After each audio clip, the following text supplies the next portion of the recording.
It's the Fellowship of the Geek Show, a weekly podcast about comics, the comic book industry, and other geek pop culture. Music courtesy of Mandy the Martyr. And now, on with the show!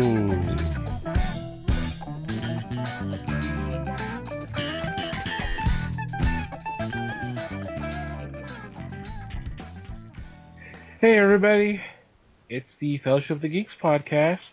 My name is Thomas Chick, and joining me for this episode is Mike Marlowe. Hey gang. And Les Webster. Hello all. How are you guys doing? Sleep is for the weak. Yeah. I'm a little sleep deprived as well, of course, with the time change and all that. How about you, Les? I've been trying to catch up on sleep.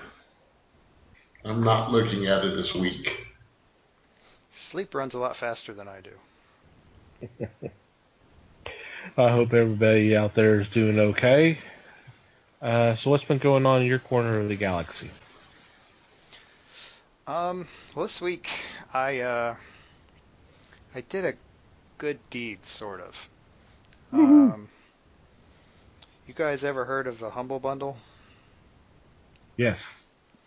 Yeah, so the deal is it's this website they set up. They talk to certain creators of publishers and stuff of various things, pretty much spanning genres and products and whatever. And they sell them, they bundle a bunch of stuff together and sell it at a really, really, really low price and then contribute a bunch of that to charity. And so I stumbled across, kind of late last week, IDW did one. And actually, unfortunately, it has ended. If I had thought about it sooner, or if I had found it sooner, I would have plugged it while it was still live. But anyway, so for the low price, the price point I chose was $18. I downloaded a veritable shit ton of comics. I downloaded a total of 74 items. Half of these are trades. Wow. Yeah, easily half of these are trades, and the rest, the single issues are like all 3 or 4 or however many issues of a certain arc, usually the first arc. And they're all IDW books. Some of them are recent, some of them not so much so, like the 30 Days of Night trade was one of them. Comic Book History of Comics, which is a little more recent thing.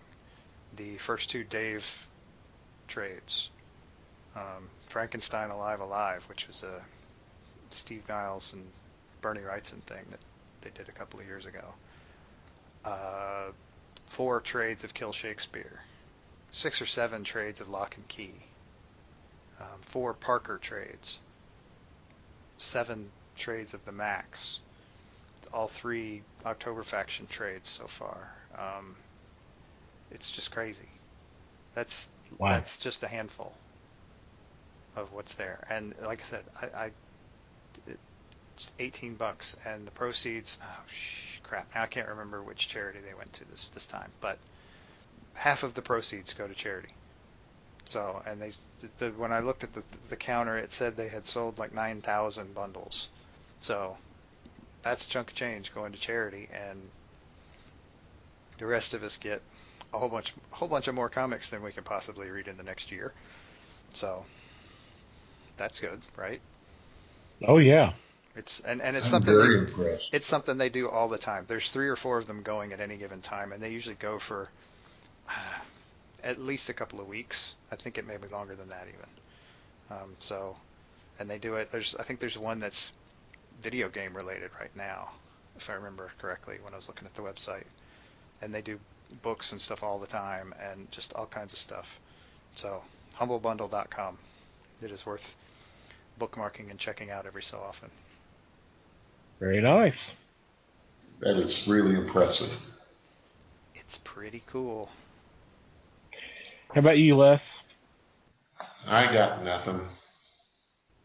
I didn't do much of anything. Sorry. A down week for Les. Hey, ain't nothing wrong with a down week.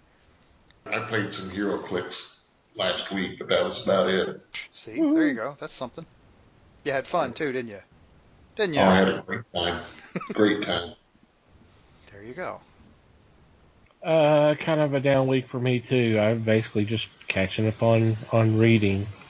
So, really digging the Superman Reborn story arc. I'm not going to reveal who the mysterious Clark Kent's been running around for the last few months, but it was a surprise, and I kind of liked how it was handled, which is good because it could have been bad. Introduce a couple to the Faith series because they came into the store with their young daughter, and she picked up a Neil Gaiman book, and I asked if they're trying to get her to read comic books as well, and Dad said that he was hoping to, so I picked up the first volume and said, well, y'all might want to check this out, and who knows, you might like it, and kind of describe Faith to them, and they seem interested, so who knows. May not turn the daughter on to Faith, but maybe the parents might like her. So that's my good deed for the week, I guess. There you go.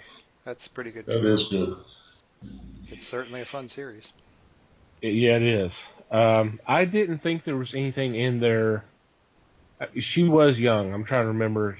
She's about maybe 8 or so. I don't think there was anything in there that would be offensive, but I wanted them to go ahead and check it out anyway. Oh, sure. Yeah, you hand it to the parents, definitely. But Right. yeah, with Faith, see that's one of those series that, I mean, me being me, I'm still waiting for Faith's chirpy optimism to get on my nerves, and it hasn't happened yet. So Yeah. I view that as a good thing. That's a positive. They're handling it well. Yeah, and that was one of the selling points for them too. Is in an age where we have dark brooding heroes and that kind of stuff, she's obviously not, and all that. So yeah, it was a very positive book, and I figured they would like it. So we shall see. Mm-hmm. Alrighty, before we get into this week's topic, should take a couple minutes to thank our sponsors. First of all, we want to thank Peter Smetty, who hopefully you checked out our interview that we had with him last week. If not, if we get through listening to this episode, please download episode 54. 50. Interview. Yeah, sorry. That's all right, because I almost said 53, but our interview with Peter Smetty, I thought it was very interesting and a fun little talk about indie comics. But Make My Indie digital catalog for print, digital, and web comics that are not necessarily available through Diamond. The spring catalog actually comes out March 20th. But if you go to our website, www.thefellowshipofthegeeks.net, click on our sponsors tab, and that'll take you to our sponsors page, and the first link you'll see there will get you access to download the free catalog. By the time this drops, it'll pretty much be, it may be already the spring catalog.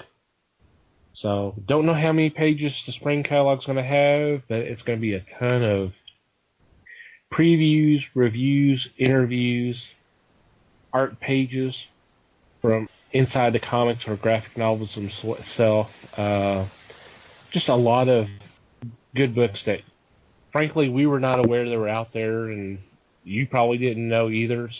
But there's some really good stuff that just don't get the attention that it deserves. So go check that out. And also we want to thank Things from Another World for their support. They're running a pretty good deal right now. Free domestic shipping on comics, books, and graphic novels that are currently in stock. And that's for orders of $35 or more. while you're on our sponsors page, you just scroll down. You could there'll be all the information regarding this, and there are evergreen deals such as 40% off comic statues, toys, and merchandise, 30% off pre-order manga titles, and of course the Nick and Dent comics, which are half off. So if you click on one of those images, that'll take you to their website. That lets them know that we sent you their way, and go ahead and take advantage of some of these great deals. Woo! Woohoo, indeed. Alrighty, for this week's topic, there's a little show that came on about 20 years ago. Little show, based off a little movie. Maybe you guys might have heard of it, maybe not. I don't know. It's called Buffy the Vampire Slayer. Right. If you've been on social media for the last week, you've certainly heard something. Yeah, you might have heard something. Yeah. It's getting a lot of love. We'll put it that way. Yeah. And honestly, we're not jumping on the bandwagon, and the guy. You just have to take our words for it, because Mike and Les will tell you that I had this on our topic list for how many months? Oh, at least 3. 2, 3? Yeah, I was 3. thinking it was 3 months ago. Yeah. You knew this was coming. So it may look like we're kind of jumping on the bandwagon, but no, it was actually on our list of, hey, these are things we might want to talk about. So we figure we want to. They stole it from us, right? Yeah, there you go. They read our minds.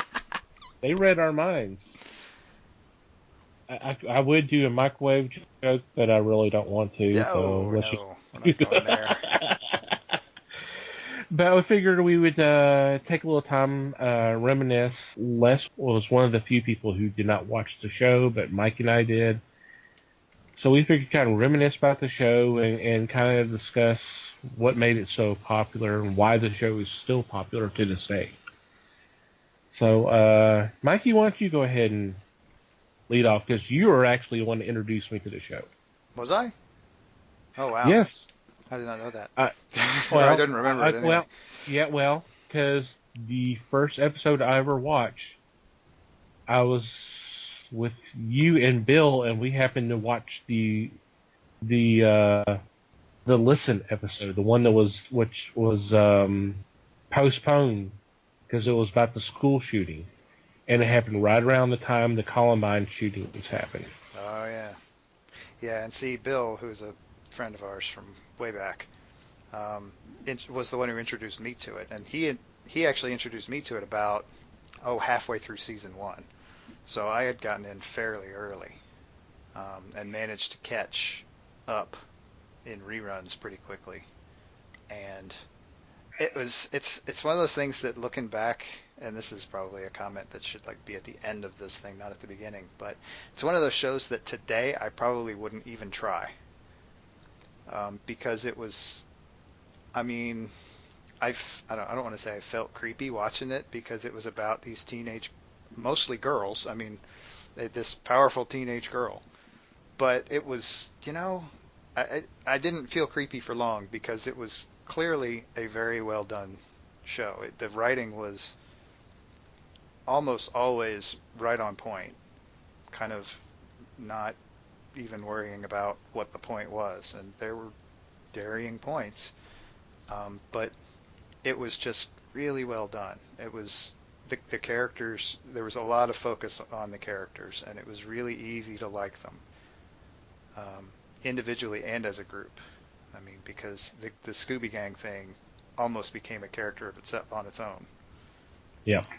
And it was one of those things. As a character, the Scooby Gang was very inclusive.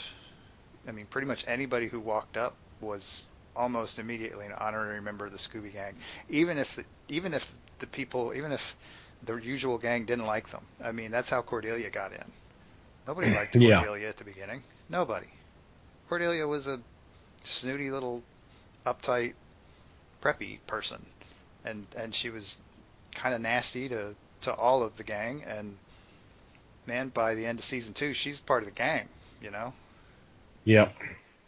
And it's one of those things that, since it's kind of the group of normals who are hovering around the Slayer, it's also kind of a dangerous group to be a part of. Exactly. There was a bit of a death toll involved in that group, but overall they hung together and they looked out for Buffy and Buffy looked out for them, and it all went great. But yeah, it was I watched it, and this is odd for me. I watched it from, like I said, about halfway through the first season through the end of season 6, pretty much uninterrupted. I mean, this is in a time when it wasn't, you couldn't just go buy shows online and binge watch. There was no Netflix back then. There was barely an iTunes, and I don't think they were doing TV yet at that point. So you had to watch these things or pull out your VCR and record them that way. Right. I didn't even do that much. I was pretty much there and ready to go for, like I said, through season 6. And that's something I don't do. I mean, I'm normally good the last 2 seasons of something as far as TV goes. I'm not a TV guy. That long form thing, I can't handle it usually. It's just not my thing. There's usually too much repetition for my taste, and I just can't do it. And honestly, I admit that I've probably gotten worse about that over the years. But yeah, 6 seasons of this show I watched religiously. It was just that good. Let me ask you this, because there were 7 seasons. Did you ever watch season 7? Just to be completist about it. I did not. And at this point, I was actually thinking about this today, like running over some of the stuff in my head. And I actually think it's really unlikely that I will at this point. I think it's probably too late. I did. What made me think about it was I popped it up on Wikipedia and was looking at it kind of goes through season by season and talks about kind of the running storylines for the seasons. And I looked at season 7. I was like, yeah, I clearly never went back and watched any of this.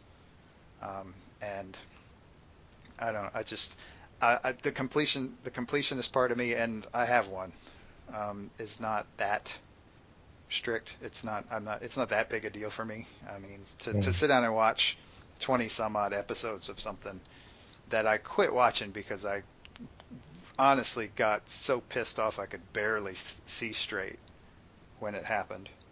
To go back and try to watch that after I got so mad at it the first time, I really just don't know if I can do that. Yeah. Season 6 is a rather disappointing season, and I will give them credit. Season 6 brought a sense of reality to things. And I'm not even sure that's the right word. It brought a sense, because, I mean, the show is, I mean, for all of the drama and comedy that was involved, the show is a supernatural / horror drama. And I don't know. I kind of lost my train of thought there. Yeah. Well, but I mean, go ahead. It brought that season 6.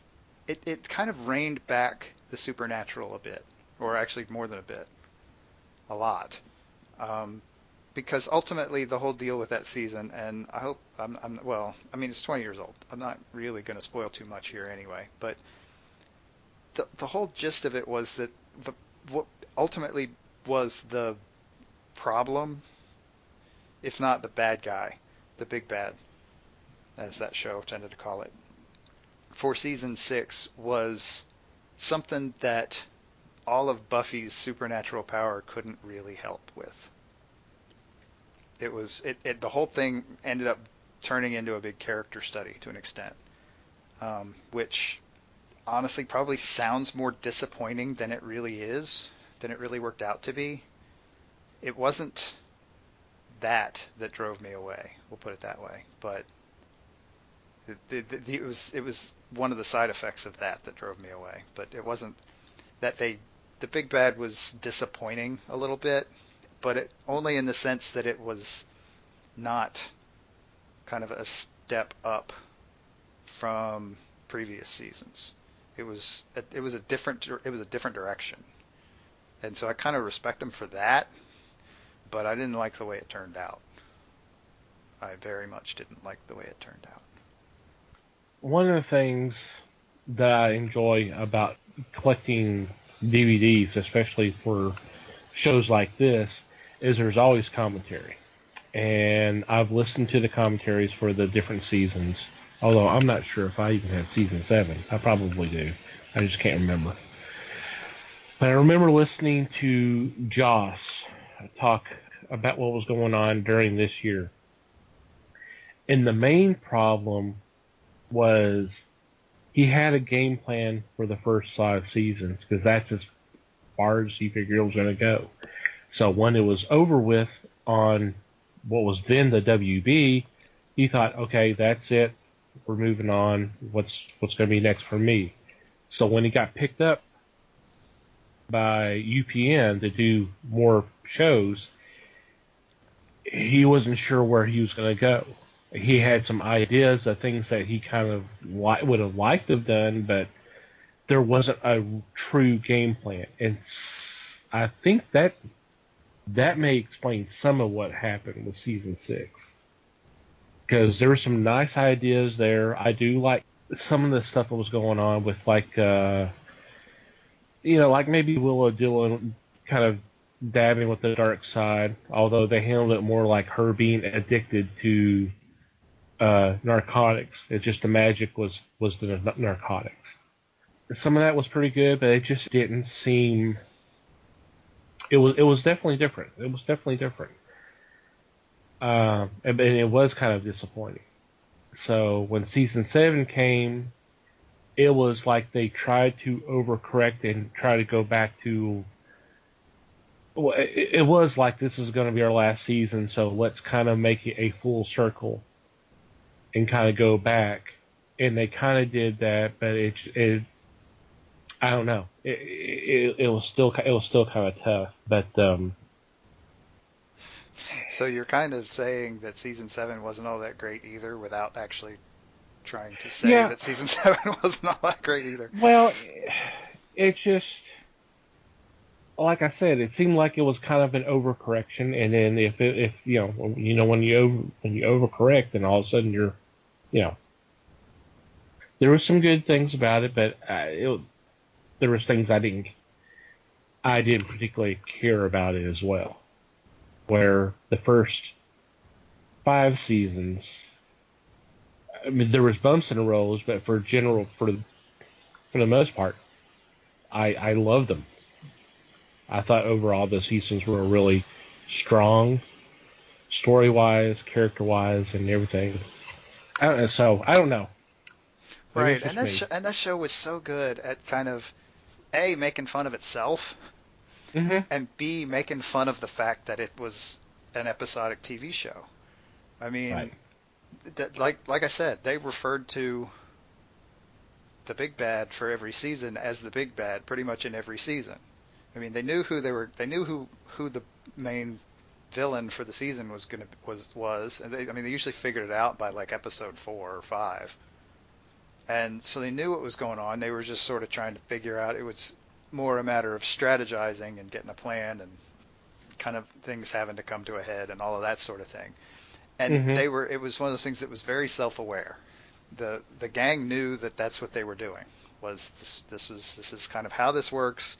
We do this every year. It's no big deal. And so they rode with it and they had fun with it. And it's just that kind of self-awareness in the writing that I think was a big part of why it worked so well for as long as it did.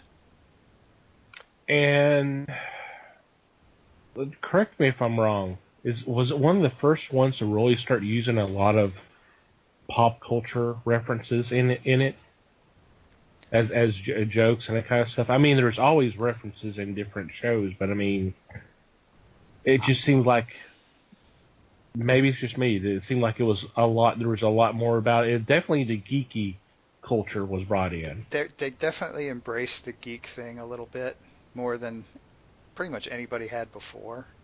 And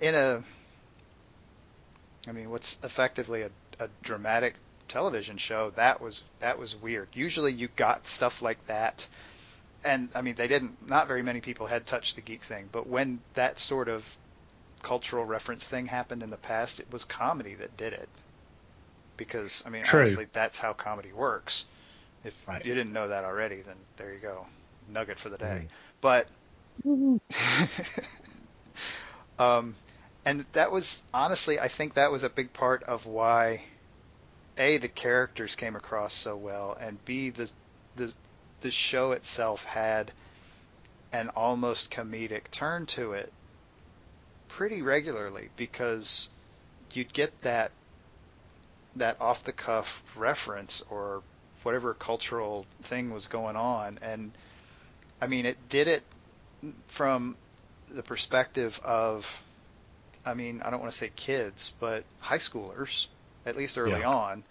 And so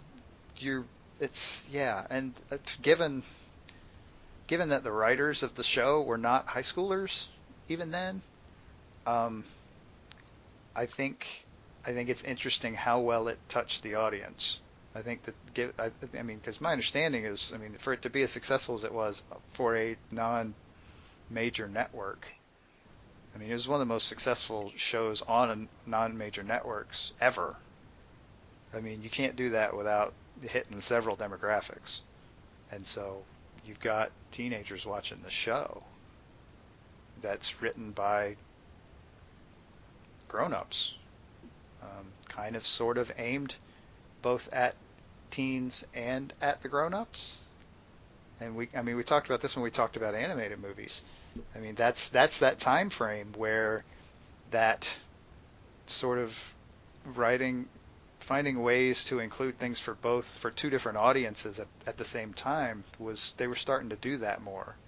And I mean, this was a big step in that direction, this show. They did that a lot. Yeah. Just like Buffy saved the world a lot. It was even on her tombstone that she said that she did that. Absolutely. She only died, 3 times in the show? Something like that. Well, she died. Spoiler: she died at the end of the first. She died in the first season, Mm-hmm. and then she died at the end of season 5. Yep. And That was another interesting thing. That was part of season 6 that did work, was when Buffy came back. That whole storyline right there, that was good. That was well done, in my opinion. She was not happy about being brought back. She was like really pissed at the whole group for what ended up being more than half the season, if I remember right. Yeah. She was pissed. I mean, she avoided them for the first several episodes, and then eventually had a screaming ass argument over it I think it was just past the halfway mark. It was right around the halfway mark of the season. Well, it wasn't until the music episode, the song in the Once More with Feeling. Yeah. Once More with Feeling, that the Scooby Gang actually realized what had happened to her. Yeah, but she hadn't talked about it before. She hadn't said a word to them about it before that. Yeah. Yeah, she hadn't mentioned. And honestly, I guess I could understand them. I'm kind of conflicted about the whole thing of actually trying to bring her back in the first place, but Well, and that sort of goes toward. I mean, that's kind of the supernatural thing. I mean, and that's also a part of Willow's progression as a witch. That was part of it. That was part of her learning experience. Yeah. In embracing that and learning more about it. What I was what I was meaning, and I just. They're feeling that they had to have her back, because otherwise it's just, things are going to go to pot. Yeah, but see, my deal was, and again, it's been 15 years since I saw this. I haven't rewatched Right. this. Like I Yeah. said, very deep wounds there. But Hmm. the thing that Buffy was most pissed at Willow about was the fact that she didn't bother trying to find out Yeah. if Buffy wanted to come back, or and B, where she really was. Willow had assumed she was in hell, Yes. and that was the problem, was she assumed. Yeah. She, And she only assumed that because that's what happened to Angel. yep. And it was like, well, there's, Well, and and she dove into basically a portal into hell or something like that. It was that whole key thing. The whole key thing was, the intention there was to open a portal to basically rip the Hellmouth open again. And so when Buffy effectively sacrificed herself, she dove in to a portal to hell. So, I mean, the assumption wasn't completely unreasonable, but it's still a huge assumption. Yeah. And you wouldn't think, I mean, admittedly, I am not an expert in whatever form of witchcraft is practiced in this world, but you wouldn't think it'd be that hard to, like, find out where she really is. I mean, if you're Right. bringing her back, where are you bringing her back from? Yeah. All you'd have to do is find something to tell you where she is. They say she's in heaven, then you go, oh, we probably shouldn't screw with that. Yeah. But Yeah. yeah, that was my deal with it. It was a mistake, and it was a mistake that she learned from. She learned from a lot of things during that time and when she was learning Willow. Now, if we want to jump tracks a little bit, I have a question for you. Okay, I'll try to answer it. Did you ever watch the movie? I saw the movie after seeing the show. See, But it's been a while since I've seen. Yeah. So yeah, I knew there was a movie, but I had not watched it. So going back and watching that, yeah, it is a little. It's a little night and day there. Let's just say there were 5 years. The series started in '97, obviously. The movie came out in Right. '92. So there's 5 years in there for the folks involved, for Joss Whedon and company, because there was a bunch of people. There's like half a dozen people working together on this to essentially redevelop the story for a TV series.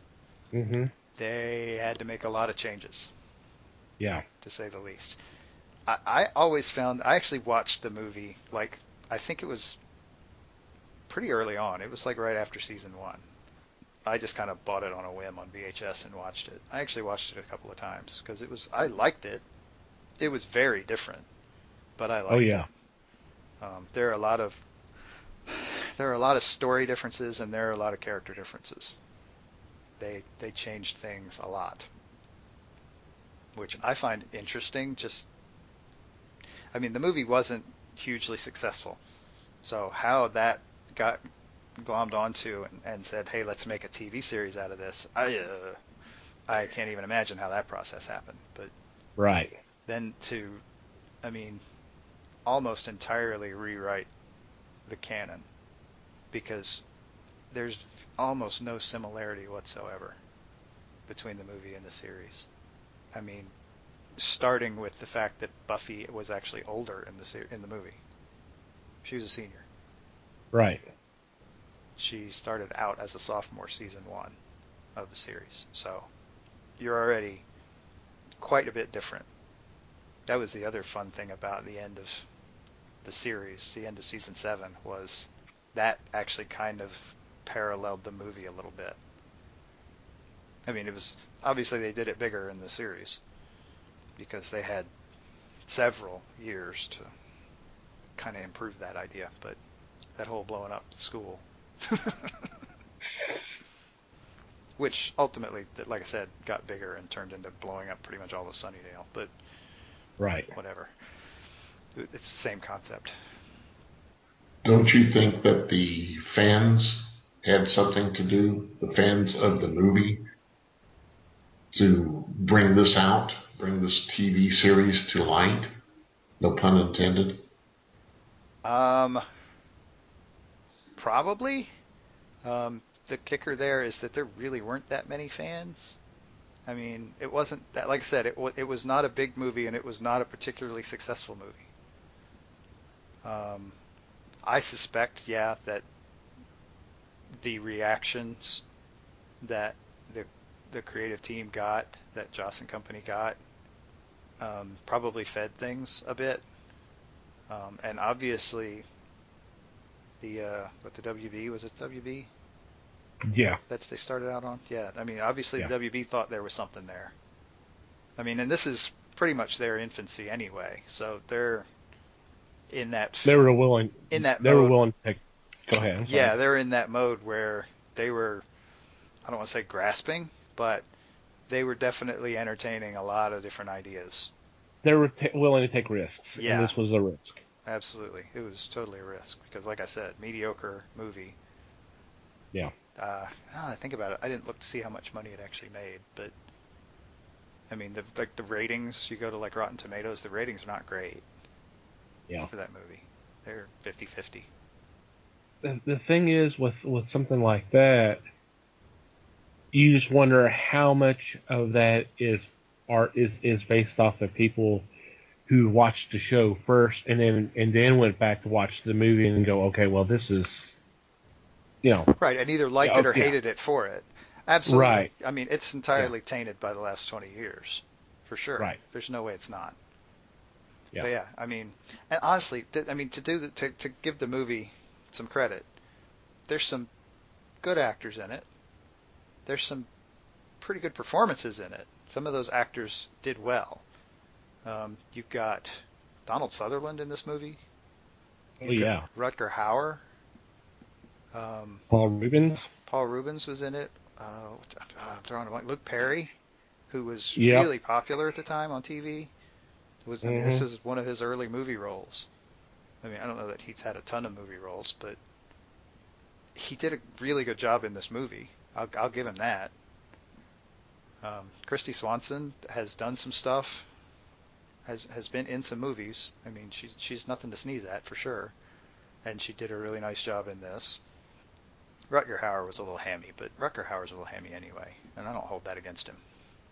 Paul Rubens was, I thought, one of the highlights of this Oh, movie. especially his death. Oh, Spoiler. the death scene, that was hilarious. And honestly, he was the butt of what was probably the most overt joke in the whole movie. That's the other thing about this movie, is it wasn't particularly funny in general. There were one-liners and jokes, but clearly it was not part. It was not an intended part of the thing. I think that was just Joss kind of cutting his teeth. But the uh, the one overt joke, and I'll tell this because it comes up. It's quick and it comes up pretty late in the movie. But so Paul Rubens' character he is the sidekick vampire to oh crap, I can't remember his name. The master vampire, Rutger Hauer's character. And in a fight about halfway through the movie, which involves a car because they're vampires and you're driving a car, it's probably the best weapon you've got against a vampire.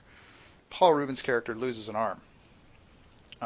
And so half an hour later in this movie, which is actually days later and inside the movie, but near the end of the movie, they've got Buffy kind of trapped and are holding her down, and the Paul Rubens character is doing the usual bad guy taunting thing and is talking about how awesome it is to be a vampire and how they can do anything. Vampires can do anything. She looks at him and says, "Oh yeah? Clap."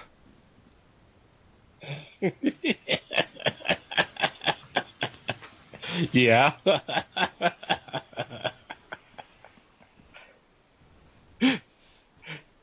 Like I said, probably the most overt joke in the movie. But anyway, so yeah, my opinion is it's actually a pretty good movie. Um, I can't. I say that, and I know so little about it apparently because I can't remember if it was what it was rated. I think it was R at the time. I'm sure it was. Let me look. I believe so. But I mean, that's so it's got some violence. It's not real gory or anything, but it's got some violence to it. But yeah, I mean, for a vampire movie, it's certainly different. It's a different style, a different flavor, but it's good. It's just, like I said, different. It's a little off the beaten path for a vampire movie, which not surprising. And then, given 5 years of rewriting, cranked out, like I said before, a television series that regularly makes lists of the best television series ever. Okay, let me ask you this. Probably already knowing the answer, but I'm going to ask anyway. Wow, What was your favorite? What was your favorite season? season? Yeah. Uh, Or do you have a favorite season? Let me ask you that's that. tough. Uh, that's a tough one for me. Like I said, I'm not your episodic TV guy, so for me to, I mean, and my issue is usually the that it's a little too long for my taste. So for me to pick a favorite season is tough because I tended to Okay. not think in those terms. I mean, if I was going to pick a favorite big bad, I don't know. I thought the glory thing was interesting. I mean, that was a season where I'm having trouble remember if that was 3 or 4. It was actually 5. Oh, it was 5. Okay. But her as a bad Because, guy was fun because it was like they were just like, okay, what, a god? What are we talking about? What they know yeah. they started off. It was one of those deals where they started off having no idea what they were dealing with, and it didn't take them too long to figure out that it really wasn't that much harder than some of the stuff they had dealt with. But it was like just enough.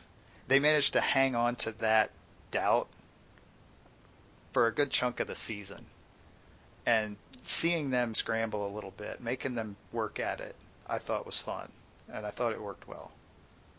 So I guess maybe I liked season 5, but I mean, I liked the series Right. until I'm kind of surprised because I figured you would have picked season 3 with the mayor.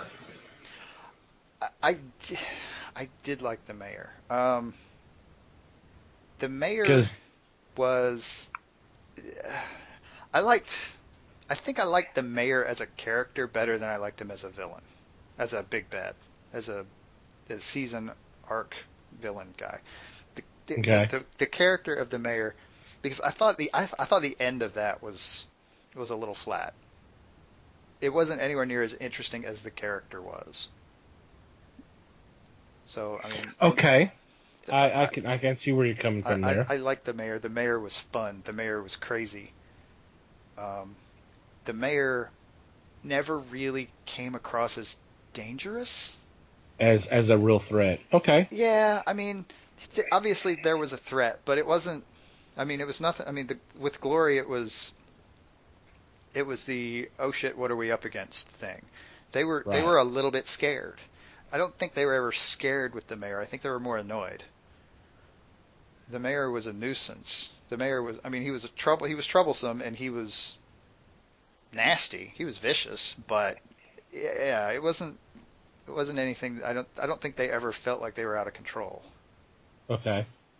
Whereas with I Glory, I think they spent like, if I remember right, they spent like half the season just being completely having no idea what they were going to do with this, right. and that doubt crept in, and that made it more interesting for me. Okay. I see where you're coming from. Yeah, I liked the mayor. Yeah, he was crazy. How 1 second he's talking about all the hell he's about to unleash on this world, and then turn around and ask you if you want milk and cookies, but you need to make sure you wash your hands first.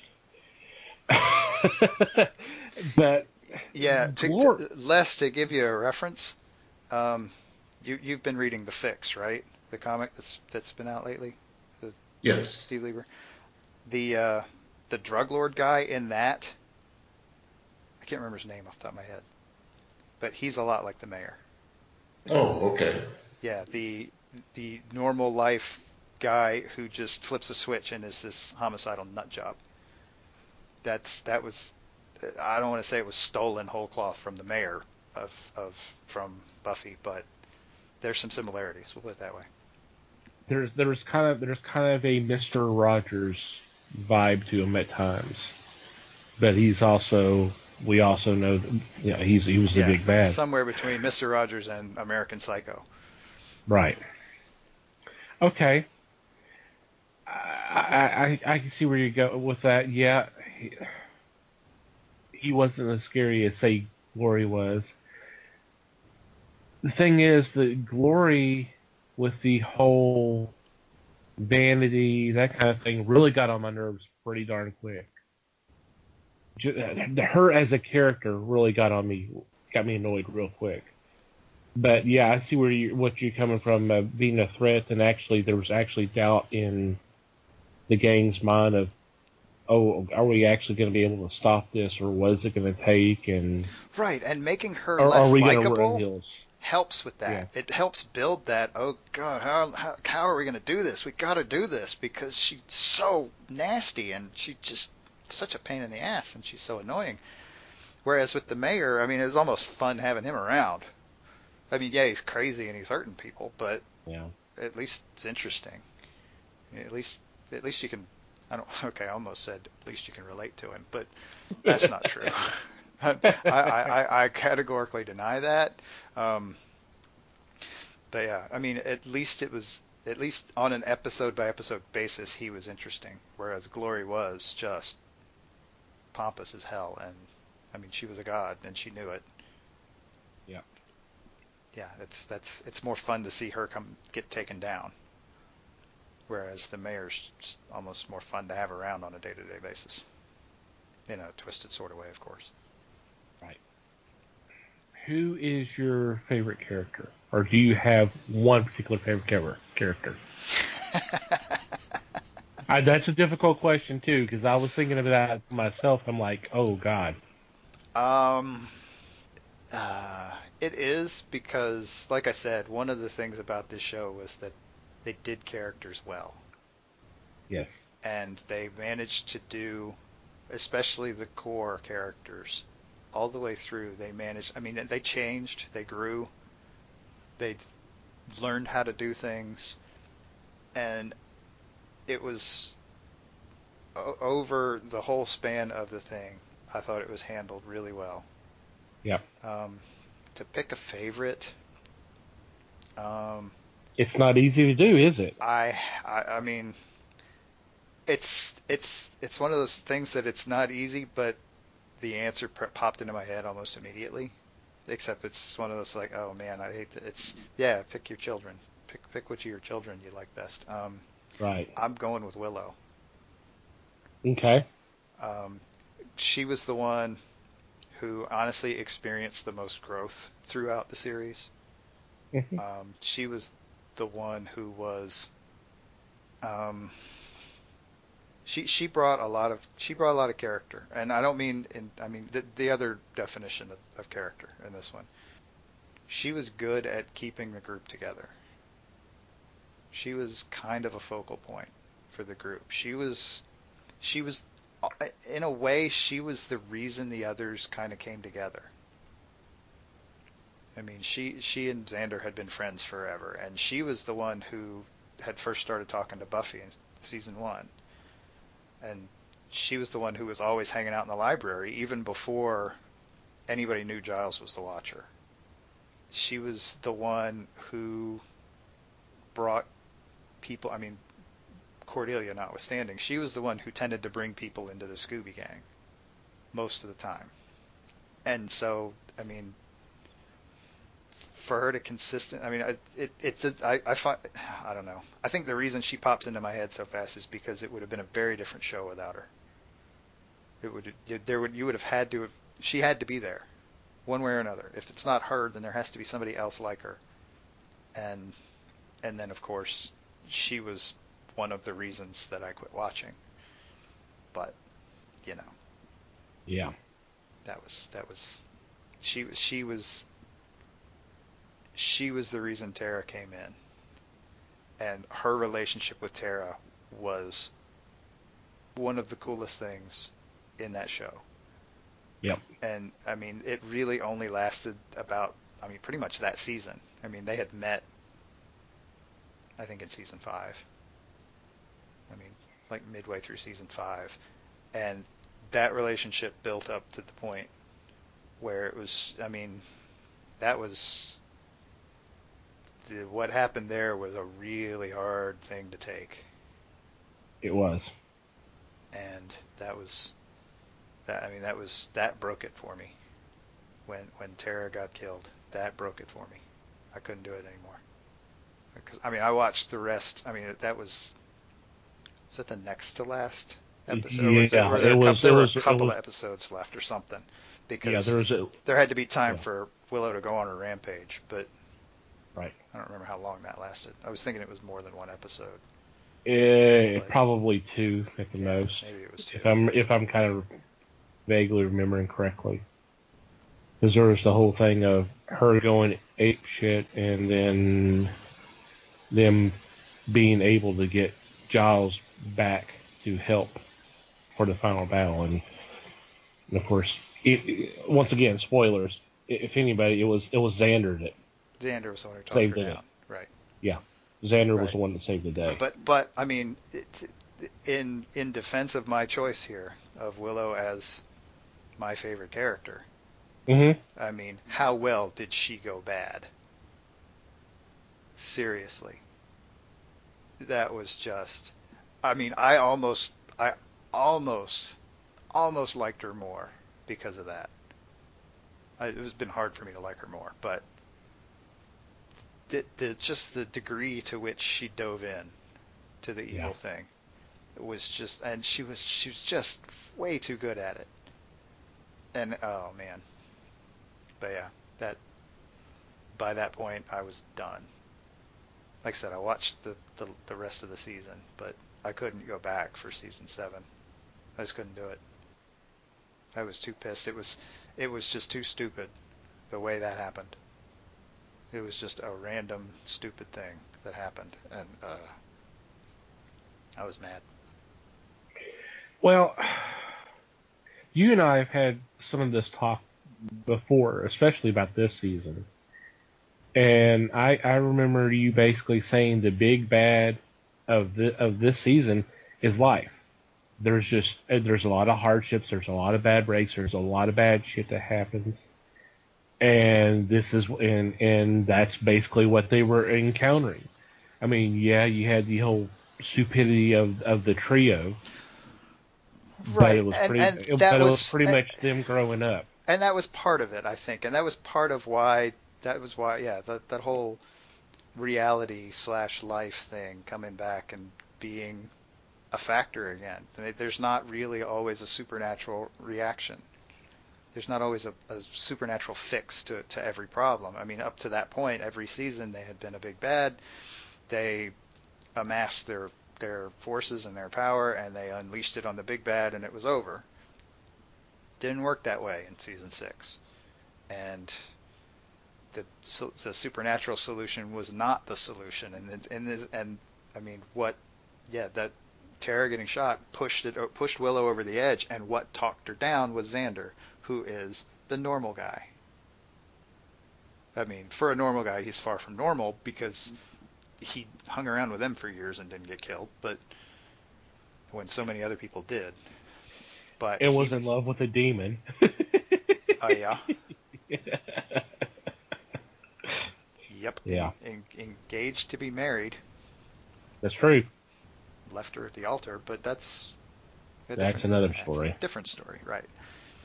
But yeah, I mean, he was the normal guy, and he ended up kind of being the solution.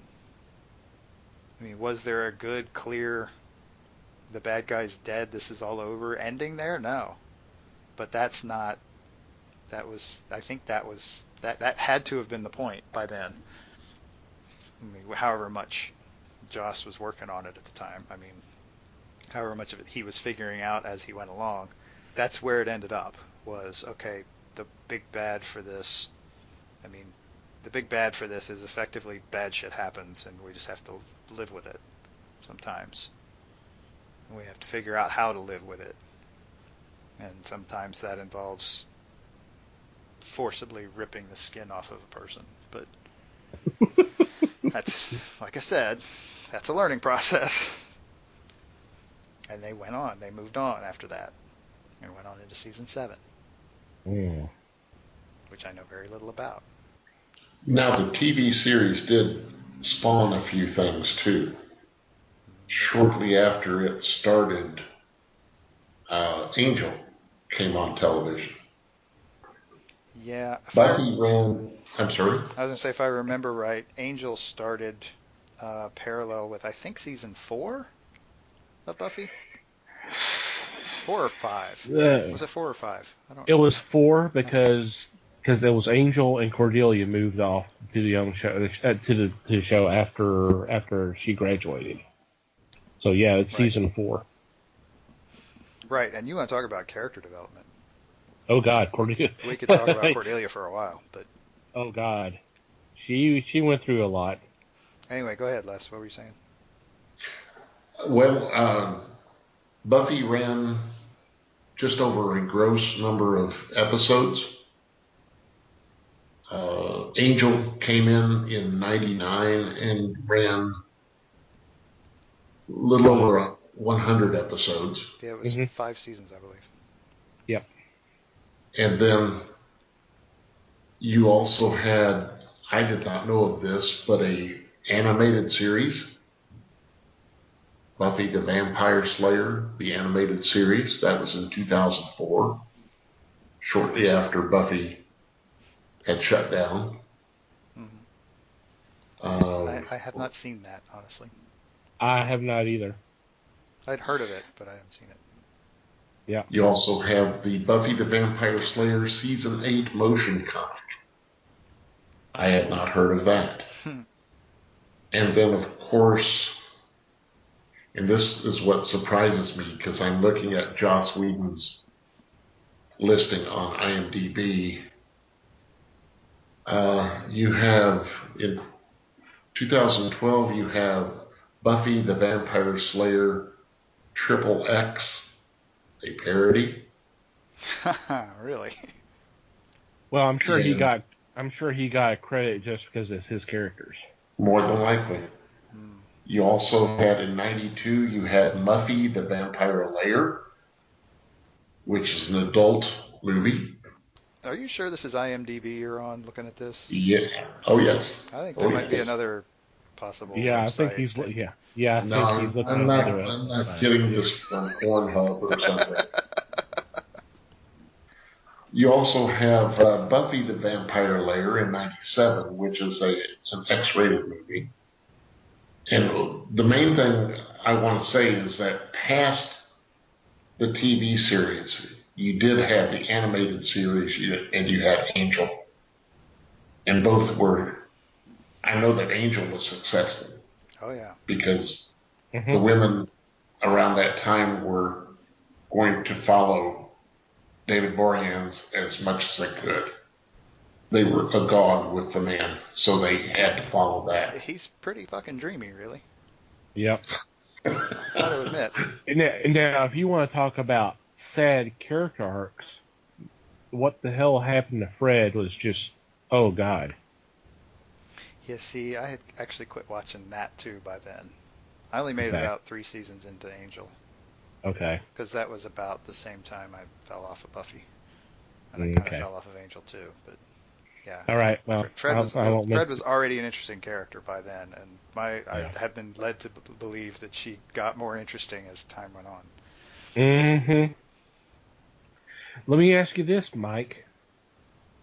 Are you disappointed that we never got the Ripper series?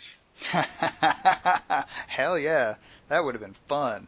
That would have been a blast. That would have been greatness. I'd have been all over that. And for those who are not aware of what we're talking about, there had been talk, God, for how long? For a while, for a few For a years. while, about doing a TV series. And the last time I heard anything, it could have been done by the BBC, if I'm not mistaken, of doing a series on Anthony Stewart Head's character, Rupert Giles, but basically talking about, well, it wasn't supposed to be like a prequel about his earlier days. Yeah, that was the Kind idea. of, That was the idea I heard, was to do, yeah, like his college days. yeah, and hence the name, because that was his nickname back at the time, which was Ripper, and that would have been a blast. Oh yeah, Giles. I like Giles a lot. Giles was yeah. I Giles was a cool mean, character. yeah. If you only watched a couple of episodes, he looked like, yes, he was the stuffed shirt and all that, but he has a pretty dark, He powerful past. yeah, and they took their time developing that, and I'll give them credit for that. That was Yeah, the way to do that. I mean, especially season one, he was very much the stuffed shirt. right. But I mean, they started dropping in bits and bobbles of his I was I of was him. early as second season because there Uh-huh. was the whole Halloween episode with oh God, I'm blanking. His the guy they were was one of his Oh, buddies. Ethan. Ethan, thank Ethan you. Rain. Yeah, Ethan Rain. yeah. He shows up out of nowhere, and Giles flips out. Yeah, That was fun. that was a fun episode with Yes. the candy and all. Uh-huh, uh-huh. Yep. There were also, I learned, I did not, I do not recall hearing this at the time, but several years back there was talk of rebooting the movie. Okay. Um, Yeah, and they I've heard of actually, them. they had Go actually ahead. gotten to the point where they had a writer, and they just never really got the script together, and so it had Hmm. kind of fallen by the wayside. And I want to say this was like in the 2010, 2011, 2012 range, Okay. so it wasn't really that long ago. I know there always been talk about. I mean, almost immediately after the series ended, about them trying to do a movie with the gang, Right, but with that cast. yeah, yeah, with that cast, and obviously that didn't happen, and at this point probably won't happen. A reboot be more likely. Would you check out if a reboot if they did that? I know we're all not exactly supporters of reboots and remakes and that kind of stuff, but would you check it out anyway if they decide to go that route? I'd watch it.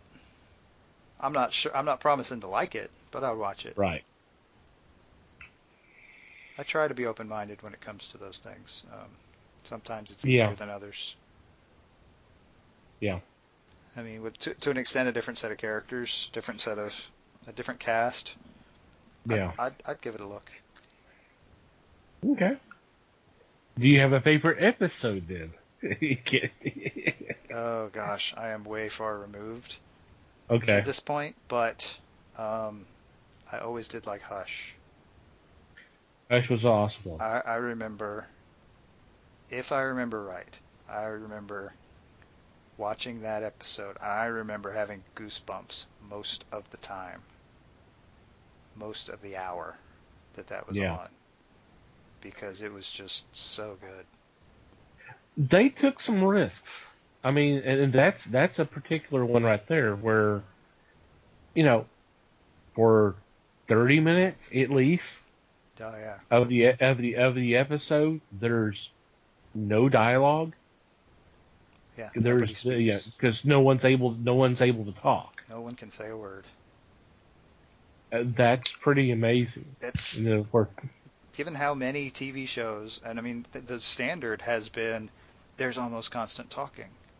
right. There's so much dialogue packed into what I'll call an hour long TV episode. These days it's more like 42 minutes or so, 40 between 40 and 44 minutes. But there's so much talking, and yeah, I mean they just took away speech, just took dialogue completely out, and the gang had to figure out how to communicate without being able to talk.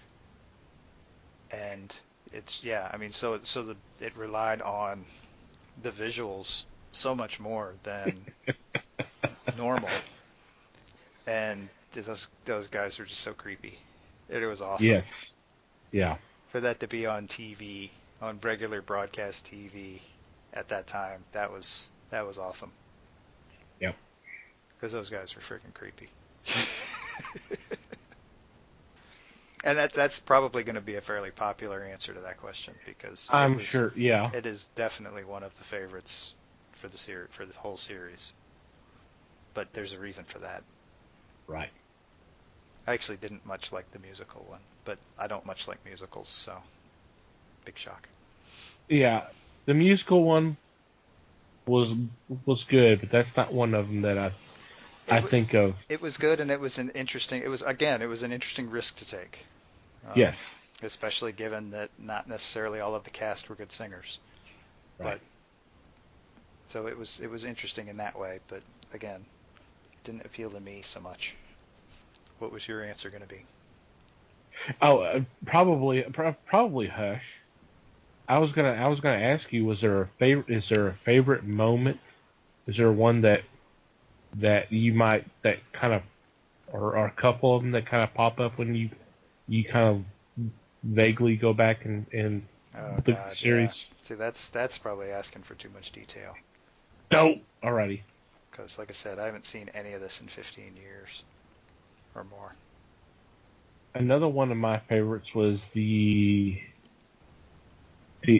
I think it was the epilogue, maybe for season 4, where they had basically, the big bad was the government team. The I Initiative. can't remember what it was called. The Initiative. Thank you. Yeah.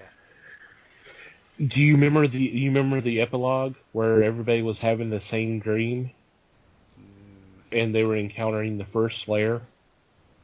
Oh, I remember the first Slayer a bit. Yeah. Yeah. I don't. Well, it's not so much that, although that was a really good episode. The guy with the cheese. You remember that? No. The guy with the Huh? cheese? Yeah. Who was, he's like carrying a platter of cheese, and then at one point there's cheese on his head, and he says, "I'm not wearing the cheese is not wearing me. I'm wearing the cheese," or something such like that. No, you've seen these Oh, since I have. it's been a while since I've seen it, but I kind of remember that. It just, It's I one of may those have to go back. surreal things that should be in a dream sequence. That's Yeah, and that was the whole point. yeah. Another one of my favorite episodes. It's another one that's made it onto a lot of these lists too. I've seen that. Was the episode dealing with the death of Joyce. Oh yeah, that's another fan favorite. That's a tough one to watch. Oh man. Yeah. It was tough to watch just the ending of the prior episode, and for those, maybe bring up some painful memories here. Buffy came home, and of course Joyce had been dealing with what was it, a tumor? I can't remember. There was something going on. Yeah, she Yeah, had been to the doctor. She had been going to doctors. She's Buffy's mom, by the way. That's true. I don't know if that got said. I can't remember if that got said. No, probably not. But she came home, and Buffy found her mom lying on the couch. And she was asking what she was doing, and of course she wasn't saying anything because she was dead.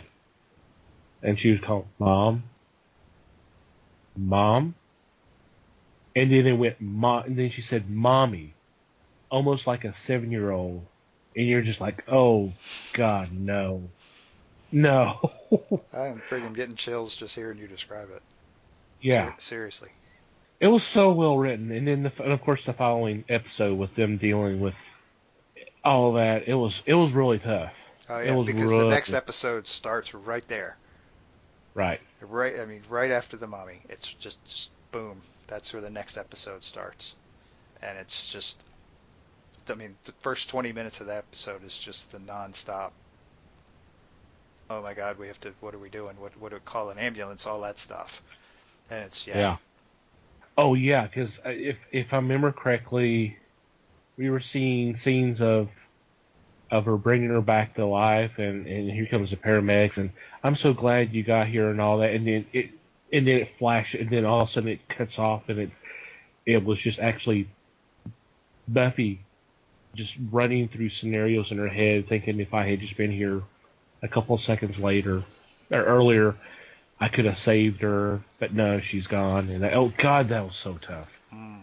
That was so tough to watch. Oh man, seriously. Because once again, that's kind of the realism of a show that's not very realistic. Right. It's intentionally not realistic. It's intentionally supernatural, and you slam it back to reality. Yep. For an episode or two, and it's jarring. And they played that well. I'll give them They that. did it, yes, extremely well. So, happy 20th anniversary, Buffy the Vampire Slayer. Thank you, Joss, and everybody who was involved and made it possible, and such a memorable series. And any final thoughts? Nope, it's a good series, no doubt about it. A lot of great moments, a lot of great episodes. Mm-hmm. Definitely, y'all should check it out if you have not. It's available everywhere. I'm sure someone's streaming it. I haven't looked in a while. It used to be on Netflix. I can't promise that it's still there. I've not seen it available on cable networks. I know one or two used to show it every day, but I've not seen it in a while, so I don't know. Yeah, I don't know if it's still being rerun. Yeah, I'm not sure if it's in reruns right now, but definitely check it out. Mm-hmm. So, we're going to take a break, and when we come back, we'll do our weekly picks.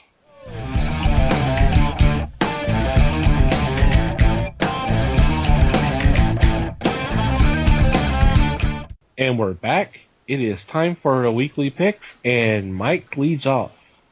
I leads off, and Hi. My first pick is an IDW book. This is actually a trade. It is Volume 11, the Volume 11 trade for Atomic Robo. It is entitled Atomic Robo and the Temple of Odd. That is OD. And I remember talking about this arc when it started. So we're now getting the trade for it. It was 5 issues.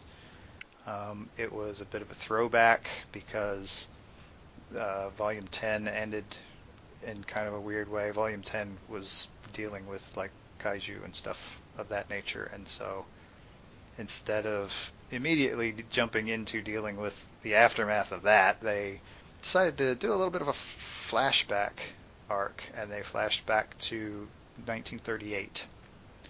And Robo is trying to track down a missing scientist who is working on some stuff that may help the Japanese government develop a super weapon.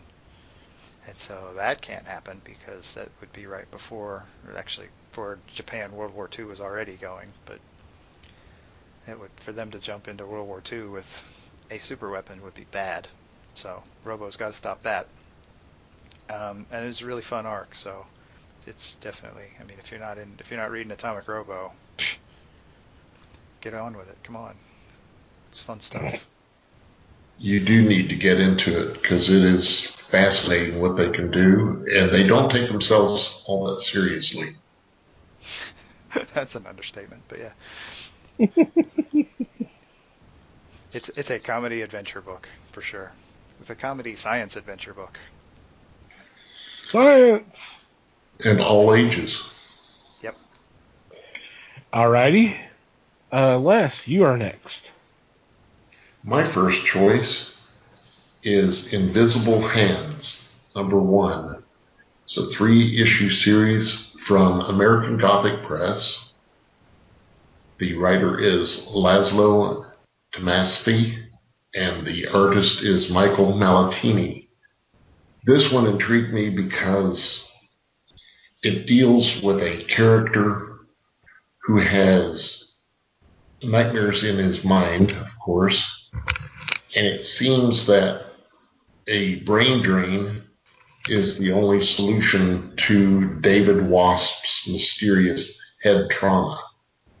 Now, releasing whatever is in his mind is the problem, and two members of a local conspiracy chapter must parse through the meaning of the things that emerge from David's mind to defeat it.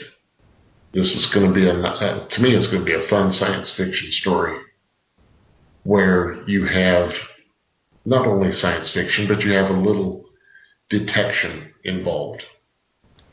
Like I said, it's a 3-issue, so it should run quickly, and for us completists, I don't have to wait 18 months or something to finish off a 4-issue series. Or so you hope. I'm going to recommend this one. You say that. Right. Don't jinx yourself, man. Don't jinx yourself. Well, they've been a little better with their titles than even the biggies. Hey, good for them. Glad to hear it. Sounds like fun, though. Yep. Cool. I am next, and for my first choice, it's from Image Comics.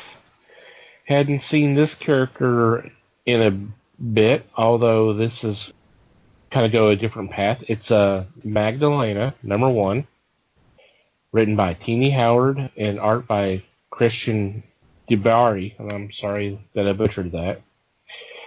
If you're not aware of this series, Magdalena is it's an order of female warriors that come from the bloodline of Mary Magdalene, and the latest Magdalena, Patience, is gravely wounded, and she is looking for the next person to inherit the mantle. So this is going to be a perfect jumping on point for people who've never heard of this series, or may have heard of it but never got in because things have been going on. Too much had gone on in the past. So this is a great point to jump on. Image is bringing a lot of titles back in the past to celebrate its 25th anniversary, and I think that's pretty cool. So I'm glad to see this book back. Cool. Sounds adventure-y. Yep. Yeah, I mean, it's actually kind of perfect that it's coming out the week that we're talking about Buffy, because there's a lot of parallels. They're fighting the monsters. There's a little bit more of. I don't want to say there's a more religious tone to it, but it's got a little more of a religious background. But it is kind of in the vein of Buffy the Vampire Slayer, of a chosen one who has the abilities to battle the forces of evil. And not all those forces of evil are human. So. Cool. Yep. Mikey, you're up again. I'm up again. All right. My second pick is a Valiant book.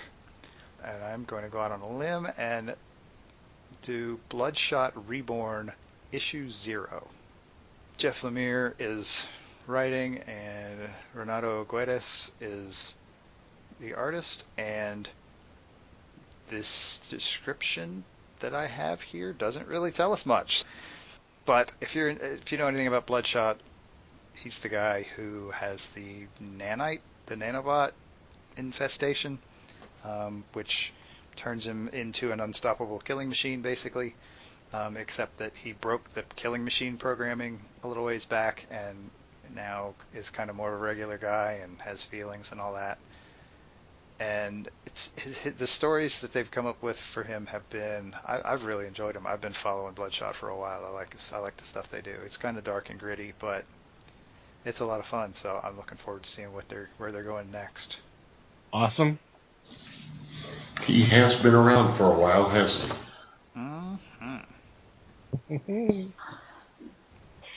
Alrighty, Les, you're up again. My second choice from Zenoscope is Evil Heroes number 6. This is the end of the story, brought to you by Joe Brusha and Eric J. In this one, it is the end of time for the human race. You've got the final battle between the new gods and mankind's last hope, the Hellions. The Hellions are humans that have banded together to fight the new gods in previous issues. And at this time, if the Hellions lose, chaos will wipe out the humans by destroying the Earth. So it's all on the line for this one. This has been a pretty fun read. It kind of harkens back to some of the, I would say 60s, late 60s, early 70s comics. But it gives you the heroes with an evil turn, like it was in Irredeemable, I think was the title. So I think I've got great hopes for this one. I think this is going to be a good ending to the series. Yep. It's been a very interesting book. Sounds big. Mm-hmm. Alrighty. For my second choice, it is also a #1 issue, and it's also from Valiant. It is Exo Manowar. Of course, you know we couldn't keep him away. Of course not. The last time we saw him, which is the end of his previous series, Eric had just got married, and life is good, and things seem to be all right in the world. Of course, you know that's not going to last long, especially when you're Exo Manowar. So it's going to be interesting to see where we go from there. Matt Kite is writing with Tomas Guerrero. I'm sorry, I butchered the last name there. Handling the art. You know, Exo is,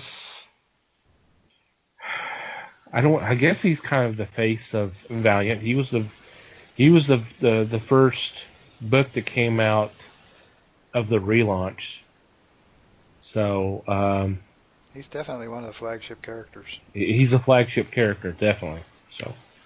So I'm excited to see him back, just like having Bloodshot come back, and you know we're about to have Gilead, the Internal Warrior, coming back here in another couple of months. So hey, cool. It'd be great to see them all back. Any honorable mentions for this week? Oh, sure.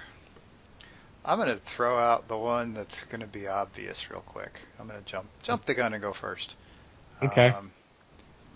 But given this particular episode of our humble podcast, Dark Horse this week is putting out Buffy the Vampire Slayer Season 11, Issue 5. Dun, dun, dun. So it's still going, folks. They're still putting out original stuff for it. It's funny. We kind of touched on it a little bit of how Buffy was a trailblazer in a lot of regards. But if I'm not mistaken, wasn't Buffy in the comic? Wasn't she one of the first ones to do limited run as a season?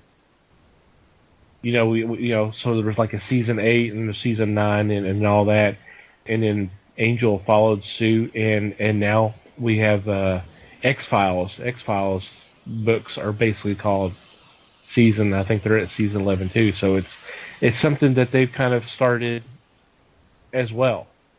Yeah, and those might have started around the same time, the Buffy one and the X-Files one. So that could have just been. Just good timing. Is X-Files a Dark Horse book too? No, X-Files is IDW. Okay. I was wondering if it was a publisher thing. It might, but maybe not. Or maybe they're just playing off of each other a little bit. Who knows?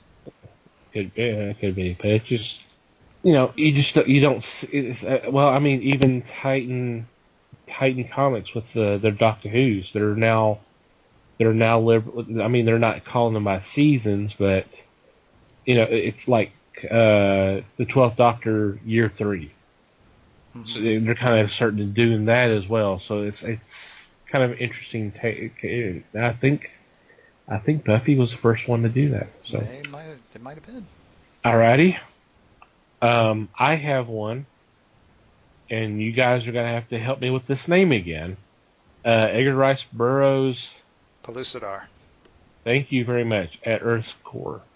This is from Dark Horse Comics. This is actually a collection. This is a trade. And this actually collects Korak, Son of Tarzan, #1, and Weird Worlds 1 through 7, which were originally published by DC Comics back in the 70s. So I vaguely I remember having one or two of the Weird World books a long time ago, but obviously when I hit that age that I thought it was too old for comics and got rid of my stuff, that obviously went away too. So here's the opportunity for me to get those books back, and hey, it's more Edgar Rice Burroughs, so bound to be good stuff. Yep, exactly. Gotta agree with that. Plus, this kind of sets up for the upcoming series of Great Adventure. It's possible. Cool. Definitely possible. Any other picks? Any other honorable mentions? I'm done. Okay. Let's I'm out. All right. Okay. Any particular shout-outs this week?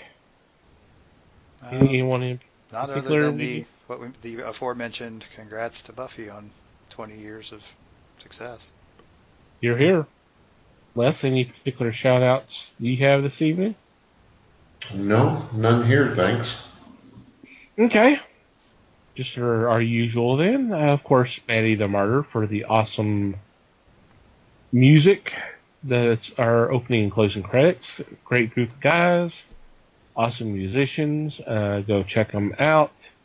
We'll have a link to their page on our show notes.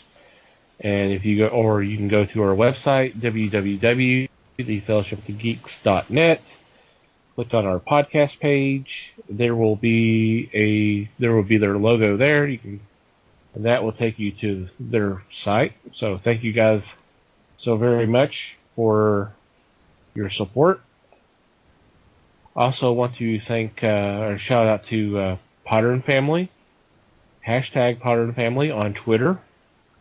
A great group of podcasters who have been spreading the word of the fellowship. And Mikey and I have done our darnest to return that love. Thank you guys. If there's a particular podcast you are looking for, doesn't matter what it is, all you got to do, go to Twitter. Doesn't matter if you have an account or not. Go into the search function and do hashtag Potter and Family as one word. Any podcast that you can think of, it's there. Go check it out. Great group of people. Thank you guys for your support. And finally, of course, you, dear listener, thank you for downloading this episode and prior episodes. Thank you for listening to them. It's very much appreciated. We are always open to feedback. You have a comment, you have questions, you have suggestions, you have a complaint. We would love to hear from you. And there are several ways you can do that. If you're on our website, once again, that's www.thefellowshipofthegeeks.net. You can click on our About Us tab. There is a contact form there that you can fill out. We will get it and we will respond. You can also send us an email. Email at thefellowshipofthegeeks.net, and we'll get back to you. Obviously, we are on social media. We have a Facebook page, The Fellowship of the Geeks, one word. Please like us, and if you like, send us a message, whether it's whatever comments or suggestions, just send us a message and we'll respond to you. You can also follow us on Twitter. Obviously, we're on Twitter at Fellowship Geeks. So follow us and just say hi if you want to, or say something about our podcast or whatever you think about us. That would be awesome, and we'll respond in kind. Mikey has his own Twitter account at Mikey Geek. I have one as well at TomTCGeek. Feel free to follow us. And if you want to, just say, hey, how's it going? And we'll respond, say, we're doing good, thanks, how about you? Or something along those lines. So feel free to follow us. And while you're downloading or listening to our shows through whatever source, whether it's iTunes, Google Play, Stitcher, or listen to us on YouTube, please rate us, whether it's stars or thumbs up or numbers, whatever system they use. Please do that. And if you have a couple extra minutes, a review would be greatly appreciated. Did I leave anything out? I think you got it. Question of the week. Question of the week. Have to keep this simple. What's your favorite Buffy moment? There you go. Any episode, any character, however you want to do it. Just let us know. Holler at us on any of the aforementioned channels. Yep. It's a good one. Favorite Buffy moment. And there's a lot of them. There's a lot of good moments. Mm-hmm. Any final thoughts before we wrap up? Just thanks, everybody. I have to agree. Thank you very much. Thank you, everybody, for listening. We will be back next week, and until then, y'all take care. We love you guys. Read more comics, and support your local stores.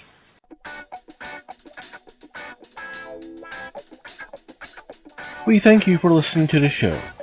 Comments, suggestions, and questions can be sent to email at thefellowshipofthegeeks.net. You can follow us on Facebook at The Fellowship of the Geeks and on Twitter at Fellowship Geeks. Until next time,